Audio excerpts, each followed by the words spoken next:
Chairperson और MD Devina Mehra मौजूद हैं, उनसे बात करते हैं। देवीना जी, गुड मॉर्निंग। देवीना जी, ये मार्केट में जो इस समय चल रहा है उथल पुथल, ये एक बाइंग अपॉर्चुनिटी दे रहा है ऑफ लाइफ टाइम, या फिर थोड़ा मार्केट से इस समय दूर रहने की जरूरत है? Good morning. मुझे तो नहीं लगता कि मार्केट से दूर रहने की जरूरत है। ये जरूर है कि कोई कह नहीं सकता कि एग्जैक्ट बॉटम कहाँ पर होगा और कितने दिन में होगा, कितने हफ्ते लगेंगे या कितने महीने लगेंगे। लेकिन मुझे ऐसा कोई भी कारण नजर नहीं आता कि आपको मार्केट से निकल जाना चाहिए या एसआईपी रोक देना चाहिए या इस तरह की चीजें। और इसका एक कारण ये भी है कि अभी मैं सुनती हूँ तो बहुत सारे, मैं कहूँ तो जो हमारी कम्युनिटी के लोग हैं अब रिस्क गिनवाते हैं। जबकि आप 3-4 महीने पहले तक भी देखें तो ये पूरा का पूरा जितने लोग आपके टीवी पर आते हैं सब इंडिया ग्रोथ स्टोरी के बारे में ही बात करते थे। रिस्क की बात पहली बार हो रही है, तो sentiment is a Contra indicator कि जब ऐसा माहौल हो कि आप ये प्रश्न पूछ रहे हैं कि बाजार में रहना चाहिए या नहीं। अब इतिहास और खाली मैं भारत की बात नहीं कर रही हूँ, सारे देशों में यही इतिहास है कि जिस समय वैसा माहौल होता है, अगले जो साल भर या जो भी आप पीरियड लें, उसके रिटर्न औसत से अधिक होते हैं। वो जब लगता है कि पैसा बनाना बहुत आसान है, जैसा 2024 में पहले 7-8 महीने में था, तब आपको सतर्क रहने की जरूरत होती है। तो एक तरह से आपका दिमाग आपको गलत दिशा में ले जाता है, जो आपके पोर्टफोलियो के लिए ठीक नहीं है।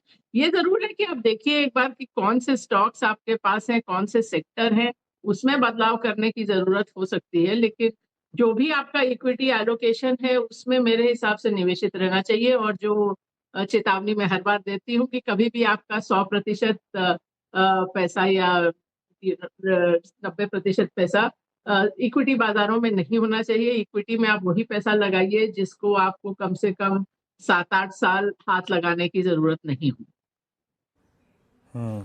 मैम नमस्कार, वीरेंद्र बोल रहा हूँ। अच्छा, आपका अनुभव क्या कहता है मैम?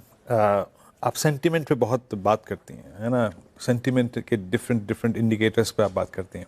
एक और चीज़, ये वॉर फ्रंट पे जो भी न्यूज़ फ्लो है अब तक, आई मीन जिस तरीके से यूएस, इजराइल, ईरान बिहेव कर रहे हैं अभी, जो समाचार न्यूज़ का क्रम है, जो डैमेज अब तक हुआ है, जो ईरान ने रिटेलिएशन किया है ना?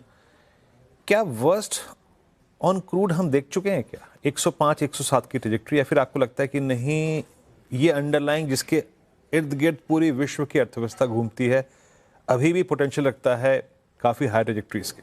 क्रूड पे आपका टेक क्या है मैम? देखिए, मैं एक आप जो चीज बताऊं, आपने ये जो जियो पॉलिटिक्स की और वॉर की बात करी, इस पर भी डेटा है। सेंटिमेंट के बारे में तो हमने बात करी। ये हमने डेटा देखा था 2022 में, जब तनाव बढ़ रहा था रशिया यूक्रेन के बॉर्डर पर। उस समय हमने 50-55 साल का डेटा देखा कि जब भी कोई जियोपॉलिटिकल अपहीवल होता है, दोनों गल्फ वॉर हुई, Iran Iraq, Afghanistan, US bombing, Libya, 9/11, तो क्या होता है। तो हमने ये देखा कि उसके आसपास, उसके जस्ट पहले और जस्ट बाद में सभी बाजारों में उथल पुथल रहती है। लेकिन जो लोग इस डायरेक्टली इस युद्ध में नहीं सम्मिलित हैं, उनके लिए उनके बाजार 6 महीने 1 साल में निकल आते हैं ज्यादा से ज्यादा। और ये स्टैटिस्टिकल एक्सरसाइज नहीं थी, इसका अपवाद हमें नहीं मिला, हर बार यही हुआ। और अभी हाल फिलहाल में फाइनेंशियल टाइम्स उससे भी पहले गया, उन्होंने 1900 से स्टार्ट किया, तो 125 साल का डेटा देखा, दोनों विश्व युद्ध बीच में आए। और उनका भी निष्कर्ष यही था कि जियो पॉलिटिक्स के कारण आपको स्टॉक मार्केट में रिएक्ट नहीं करना चाहिए। स्टॉक मार्केट में जो बड़े क्रैशेज आए हैं वो जियो पॉलिटिक्स के कारण नहीं आए हैं। और दूसरे विश्व युद्ध में भी जो हारे हुए देश थे उनके स्टॉक एक्सचेंजेस जैसे जर्मनी, जापान को ज्यादा नुकसान हुआ। बाकी आप अगर जनरल बाजारों में देखें तो जो बड़े क्रैश, चाहे वो 1929 का डिप्रेशन हो, वो 2000 वाला टेक क्रैश हो, या 2008 के बाद की मंदी हो, वो जियोपॉलिटिक्स से नहीं आए। और तो ये मतलब ये एक तरह का पैटर्न है। ईरान को आप छेड़ेंगे तो इस तरह का रिएक्शन आएगा, ये मैं अपने को जियोपॉलिटिक्स का बिल्कुल भी एक्सपर्ट नहीं मानती हूँ। मेरी तो जो ज्ञान है बिल्कुल ले पर्सन वाला है। लेकिन जनवरी में शायद आपके ही चैनल पर मैंने इंटरव्यू दिया था और शायद अनुज ने ये प्रश्न पूछा था, और मैंने कहा था कि अगर ईरान को आपने छेड़ा तो उसके कॉन्सिक्वेंसेस बहुत होंगे, क्योंकि छोटा देश नहीं है। भारत से आधे से ज़्यादा उसका एरिया है, इतने लोग हैं, अस्त्र-शस्त्र हैं और आप उसका आपको जवाब मिलेगा और वही आप देख रहे हैं। मेरे हिसाब से ईरान अच्छी तरह ये अगर शतरंज की बाजी कहें तो खेल रहा है कि आप इकोनॉमिक कॉस्ट बढ़ा रहे हैं, रिस्क प्रीमियम बढ़ा रहे हैं, जिससे कि दबाव बने अमेरिका पर कि इस युद्ध को समाप्त करें। तो क्रूड में बीच में स्पाइक तो आ सकता है, क्रूड में वैसे भी है। मैं आपको जब हम लोगों ने फरवरी के शुरू में शायद अपना ग्लोबल जो फंड और पोर्टफोलियो है उनको रीबैलेंस किया था, तो उसी समय हमको लगा था कि कच्चे तेल का भाव बहुत लंबे समय से यहाँ पर है और यहाँ से ऊपर जाएगा। तो उस रीबैलेंस में जो मुख्यतः एक ही चीज़ हमने की थी, हम ऑलरेडी अमेरिकन बाज़ार पे अंडरवेट थे, हम थोड़ा और हमने अमेरिकन स्टॉक्स बेच के उसको कमोडिटीज़ में लगाया, क्रूड और मेटल्स में।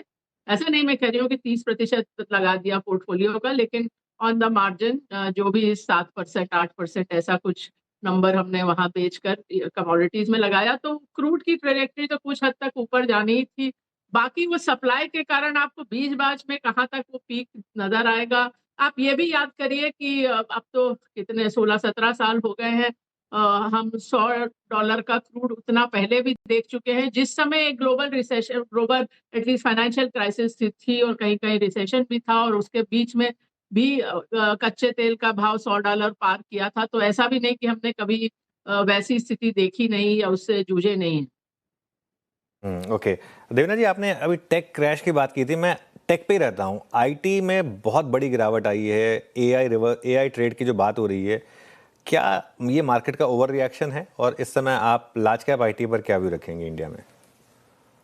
मेरे हिसाब से तो कुछ हद तक ओवर रिएक्शन है और जहां हम लोगों ने अभी ये जियोपॉलिटिक्स और युद्ध की बात की, मेरे हिसाब से बाकी सब तो जो कई आर्ग्यूमेंट में पहले भी दे चुकी हूँ, लेकिन अब ये जो इतना बड़ा कॉन्फ्लिक्ट हो रहा है, आप ये समझिए एआई से ज्यादा एनर्जी और पानी खाने वाला कोई भी सेक्टर नहीं है।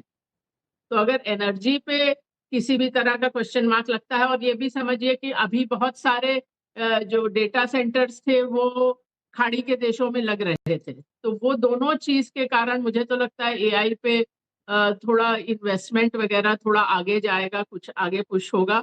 और शायद ये अच्छी ही बात हो, क्योंकि अभी जो सबसे बड़े 3-4 एआई के प्लेयर्स हैं, उन्होंने इस साल 650-700 बिलियन डॉलर इस पर खर्च करने की बात करी है। आप ये समझिए कि 3 साल पहले उनका टोटल कैपिटल एक्सपेंडिचर 150 मिलियन होता था, वहां से आप 700 पे आ गए। तो इतने बड़ा जो निवेश होगा उस पर कभी रिटर्न बनेगी नहीं बनेगी। और जहां तक भारतीय आईटी सर्विसेज कंपनीज का सवाल है, कि अभी जितनी भी स्टडीज दिखा रही हैं कि आप एआई को कुछ करने को देते हो, तो हो सकता है वो आपका पूरा डेटाबेस ही साफ कर दे, सिस्टम ही उड़ा दे और ऊपर से झूठ बोले। तो ऐसा कुछ होने नहीं वाला है। मुझे नहीं लगता कि कोई भी बड़ी कंपनी एक तरह से अपनी चाबी एआई को दे देगी। तो उनको हमेशा सर्विसेज कंपनीज चाहिए होंगी, अगर उनको एआई इस्तेमाल भी करना है तो कि वो आगे उसको कुछ कर सके। तो ये ज़रूर हो सकता है कि रोज़गार के लिहाज से अब आईटी सर्विसेज़ उस तरह से एम्प्लॉयमेंट नहीं दे, वो अलग चीज़ है। पर ये जो आईटी सर्विसेज़ कंपनी भारत की हैं, इनका एक तरह से आप राम नाम सत्य आपने Y2K में भी किया, जब क्लाउड आया, जब डिजिटाइज़ेशन हुआ, लेकिन उन्होंने वो सब चीज़ मैनेज कर ली। ये ज़रूर है कि उनको R&D पे अधिक स्पेंड करना चाहिए था, लेकिन अभी मेरे हिसाब से ऐसा कोई डिजास्टर जैसा नहीं लगता। हमारी होल्डिंग कुछ लार्ज कैप कुछ मिड कैप में है आईटी में।